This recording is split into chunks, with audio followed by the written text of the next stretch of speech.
দুষ্টু বিয়ের আগে এরকম নাকি খুব খামখেয়ালি ছিল, মানে কথায় কথায় খুব জেদ করতো, বাড়িতে জিনিসপত্র এটা ওটা ভাঙচুর করতো। রাজাটা যেন মতি ফেরাতে পারে, জানো, অন্তত এমএ পরীক্ষাটাও যেন দেয়। রাজা ফিরেছে? হ্যাঁ দুষ্টুকে বোঝাচ্ছে? হ্যাঁ। খুব ভালো। দেখো না, আমিও তো দুষ্টুকে কত করে বুঝিয়েছিলাম, কিন্তু ও তো কিছুতে রাজিই হচ্ছে না। এখন রাজা যদি বুঝিয়ে সুঝিয়ে ওকে রাজি করাতে পারে, আমাদের বাড়ির বউ এমএ পরীক্ষা দেবে, সেটা কত বড় কথা বলো তো। ভাবলেও কি ভাল লাগে। ভগবান ওকে সুমতি দিন। অনেক সময় ইচ্ছে থাকলেও অনেক কাজ করা যায় না। তোমাকে এই কথা বললো? নিজে বললো? হ্যাঁ, ডেফিনেট অভি, ডেফিনেট একটা বিশেষ কোনো কারণেও পরীক্ষা দিতে পারছে না। সামনাসামনি কথা বলতে হবে, জানতে হবে যে ওর পরীক্ষা না দেওয়ার পেছনে কারা দায়ী। আর যারা দায়ী থাকবে না তাদের আমি ছেড়ে কথা বলবো না। এই শোনো শোনো শোনো, তুমি একা যেও না, চলো আমিও তোমার সঙ্গে যাই। না না, তুমি যাবে না, তুমি বাড়িতে থাকো। শুনো, তুমি বুঝতে পারছো না কেন? তুমি গেলে হয়তো তোমার সামনে মন খুলে কথা বলতে পারবে না। আমি যাচ্ছি, তুমি কিছু ভেবো না। তো অবশ্য ঠিক, একটা অস্বস্তি তো কাজ করবেই। দুষ্টুর সাথে কথা বলতে বলতে তো মনে হয়নি যে ও কিছু একটা লুকোচ্ছে, মানে ও যে কারণে পরীক্ষা দিচ্ছে না সেটা অন্য, যেটা বলছে সেটা নয়। যে কারণই হোক না কেন বর্দি, দুষ্টু পরীক্ষা দেবে না এটা হতেই পারে না। আমরা আমরা সবাই ওর মুখের দিকে তাকিয়ে আছি।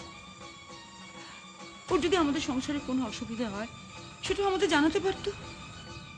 আমি ওকে আগাগোড়া বলেছিলাম যে সংসারে কোনো কাজ তোমার করতে হবে না, তুমি শুধু পড়াশোনা করে পরীক্ষাটা দাও।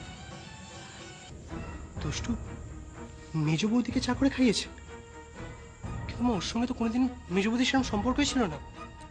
রাগ করিস না রাজীব, আমাকে এর বেশি আর কিছু জিজ্ঞেস করিস না, আমি বলতে পারবো না। মা, শুনলাম তোমার নাকি বাপি মাম্মা আসছে। দেখো দুষ্টু, তোমার মাম্মা এলে না, তুমি যত খুশি দুঃখের গান গেও, কেঁদে কেঁদে রুমাল কেন, শাড়ি ভেজিয়ে ফেলে। মেয়েটা আমাকে পরীক্ষাটা দিতে দাও, ওটা না দিতে পারলে অশান্তি আরো বাড়বে। ও মেজদি, ও মেজদি, কি হচ্ছে কি? ছাড়ো বলছি। প্লিজ মেজদি, এরকম করো না প্লিজ মেজদি। কি হচ্ছে কি? ছাড়ো, ছাড়ো বলছি। কি হচ্ছে কি? ছাড়ো।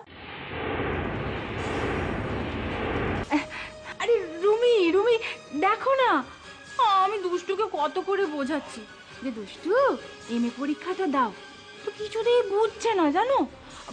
দেখো এমএ পরীক্ষাটা তুমি দাও। হ্যাঁ, উল্টা আমাকে কি বলে জানো, আমার পায়ে পড়েছে, পড়ে বলছে যে আমি যেন ওকে পরীক্ষা দেওয়ার কথা না বলি। আরে বাবা,